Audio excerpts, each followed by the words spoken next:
Chloe stands in her Cresthaven living room, the camera capturing the flickering screen of a laptop against the afternoon light filtering through the window, the distant hum of the lake, a soft backdrop. She's in a loose blouse, her hazel eyes sparkling with mischief and anticipation, a playful smirk curling her lips. You guys will never believe what happened. I'm Chloe, painting my way through the lakeside town of Cresthaven, chasing moments that spark the soul on canvas. Today, my internet went out, total disaster for an artist uploading work, but the technician who showed up, Marcus, with dark hair streaked gray, warm brown eyes, and a voice like a clear signal, wasn't what I expected. What started as a simple fix turned into a connection that lit up more than my router. Want to know how it unfolded? Keep watching, because this story's all about signals that go way beyond Wi-Fi. Like and subscribe for more. The afternoon in Cresthaven was bright, the air alive with the gentle lapping of the lake and the faint scent of pine and water drifting through the open windows of Chloe's historic home.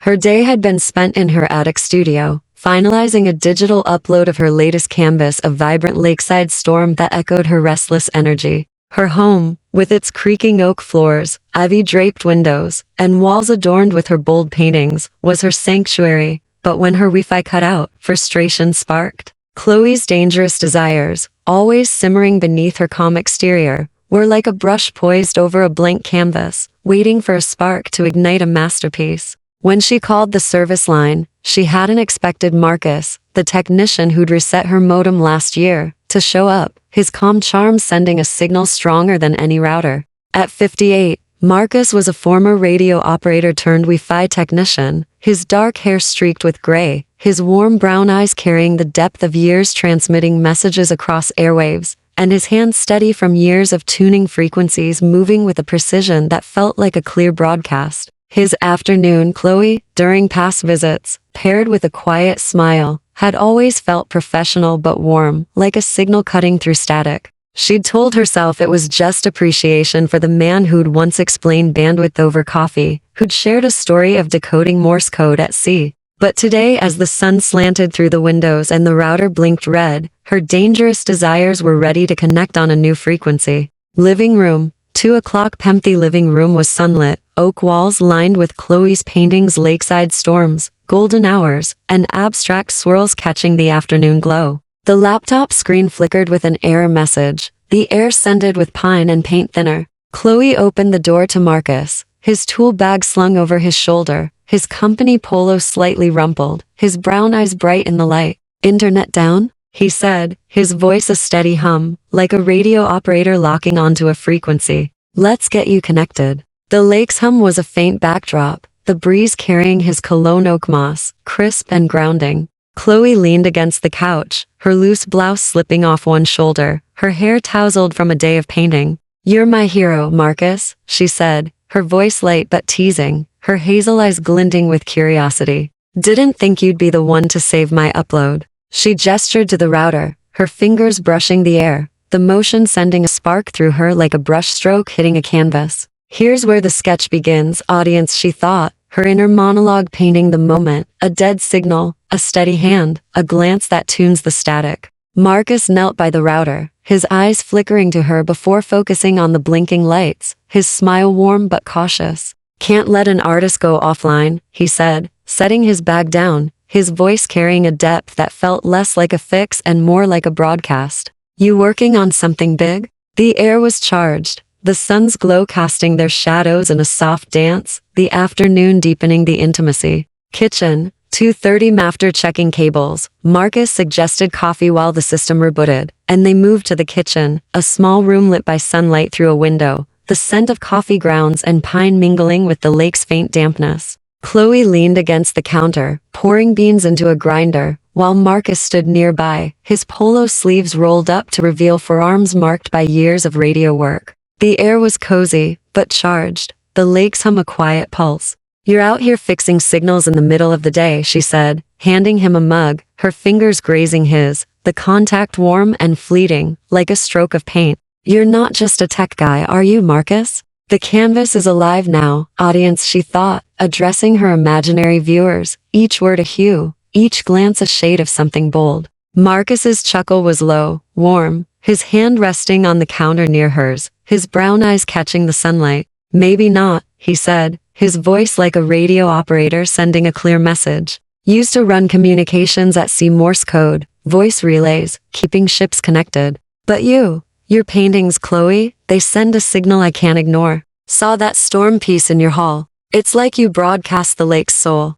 His words carried a quiet intensity, and the air shifted, the sunlight amplifying the moment, her plan gaining momentum like a painting taking shape. Her mind flickered to memories, vivid and fluid, like strokes on a canvas. Marcus last year, resetting her modem, pausing to admire her mural, his voice warm as he said, "You've got a way with signals, Chloe." Another fragment, a windy afternoon when he'd checked her connection, humming a sea shanty, her laugh teasing as she said, "You're wasted on routers, Marcus." Then, a quieter hue. Last month, him helping her upload a file, his hand brushing hers, his voice soft, "Your work's got frequency, Chloe." A more recent stroke, him pausing at her door after a visit, his eyes catching hers as he said, "You make Cresthaven feel like a clear channel." Each memory was a brush stroke, layering their connection, pulling her toward a truth she'd been sketching around.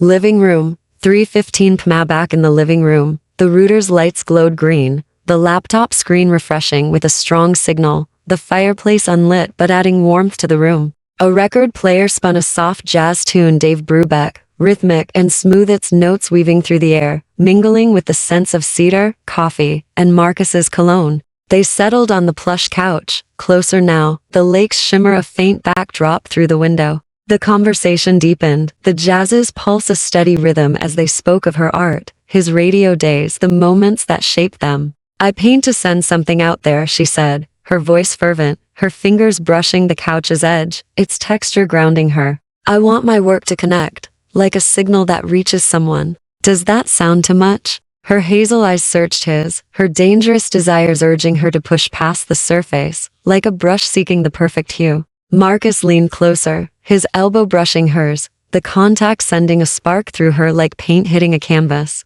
"Not too much," he said, his voice low, resonant, like a radio operator locking in. "Your paintings have that signal, Chloe. That storm piece, it's like you transmitted a moment I felt at sea. It's powerful." His words carried a new intensity, a crack in his calm facade, and the air grew heavier, the sunlight amplifying the moment, her plan unfolding like a painting taking shape. The laptop beeped, the upload complete, the signal strong. "Hey guys," Chloe said, her voice bright but laced with mischief, breaking the moment as if speaking to her imaginary audience, her eyes glinting as she leaned back. "We're about to get into the spicy portion of the story, so please don't forget to like and subscribe." She grinned, the words a playful shield, but her heart pounded as she turned to Marcus, her knee brushing his, the contact electric. "Here's where the canvas ignites, audience," she thought, her inner monologue vivid. "You fixed the Wi-Fi, Marcus," she said softly, her voice charged with truth, her hazel eyes unwavering. "The signal's back, but why does it feel like we're the ones connecting now?" The silence was electric, Brubeck's notes a soft pulse, the living room shrinking to just them, the couch, the sunlight, the lake's faint hum.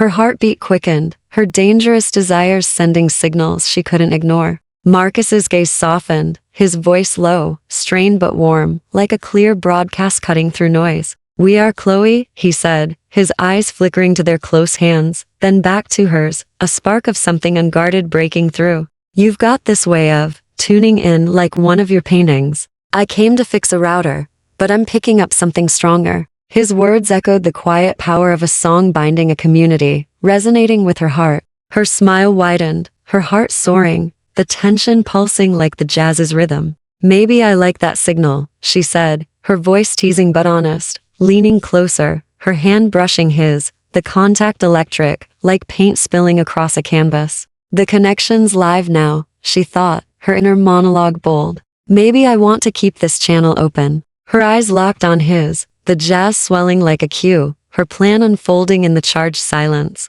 Attic studio, 4 o'clock p.m. They moved to her attic studio, needing a change of scene, the narrow stairs creaking underfoot. The room was a chaotic haven, canvases stacked against walls, paint tubes scattered, the scent of turpentine and pine heavy in the air. Sunlight streamed through a skylight, the lakes shimmer a distant glow. Chloe leaned against a workbench, Marcus standing nearby, his eyes tracing her latest canvas, a stormy lake scene, vibrant with blues and grays. The air was charged, their earlier words lingering like a strong signal. "You don't just fix connections," she said, her voice playful but weighted, her fingers tapping the workbench. "You see frequencies, Marcus, like this canvas. You're not just a technician, are you? The colors are mixing now," she thought, addressing her audience, where the lines blur and the painting becomes something new. Marcus's laugh was low, warm, his hand resting on a nearby easel, close enough to spark. "Maybe I'm not," he said, his voice rich with amusement and intensity, his brown eyes twinkling with a warmth she hadn't seen before,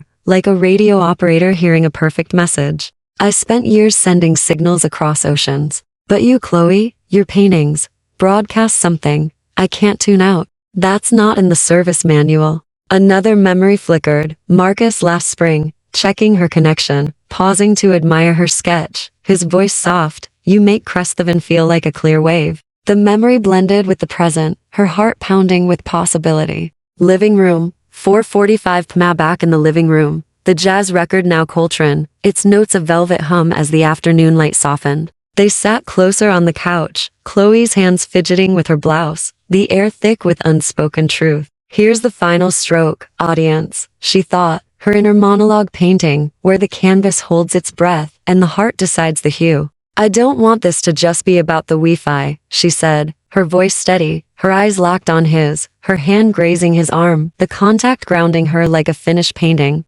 "What do you want, Marcus? Now that the signal's strong." He leaned closer, his smile slow, deliberate, his eyes tracing her face like tuning a frequency. "I want to see where this connection goes," he said, his voice soft but weighted, like a signal locking in. "You're bold, Chloe, bolder than I was ready for. You're sending something in my afternoon, and I don't think I want to lose it." The sunlight faded, the lakes hum a quiet witness, as resonant as a song spreading through a community. The air was thick with possibility, Chloe's dangerous desires pulsing stronger than any router. "You're making it hard to keep this technical," she teased, her voice a mix of playfulness and truth, her courage steady like a brush in her hand. He chuckled, his fingers brushing hers on the couch, the touch warm and electric, like a spark in a quiet control room. "Technical's overrated," he said, his voice low, rich, carrying the weight of their moment. "What do you want, Chloe? Now that we're connected?" Her heart pounded, the spark of his touch, as vivid as her paintings, as enduring as a song's legacy. "I want this," she said, her eyes locked on his, her hand pressing against his, the contact grounding her like a finished canvas ready to be hung. "This moment, you." The lake shimmered, its rhythm a soft applause, as her dangerous desires got connected, leaving a daring new chapter, one fearless stroke at a time. Chloe leans against the couch, the camera capturing the sunlight's glow and the lake's distant shimmer through the window. She smiles, her eyes bright with mischief and warmth. "And that's how a Wi-Fi fix turned into a signal we couldn't disconnect." Cresthaven's got a way of making moments like this feel like art, doesn't it? If you love this story, hit that like button, subscribe, and ring the bell for more Chloe's Dangerous Desires. What's next for me and Marcus? Stick around to find out. See you in the next one.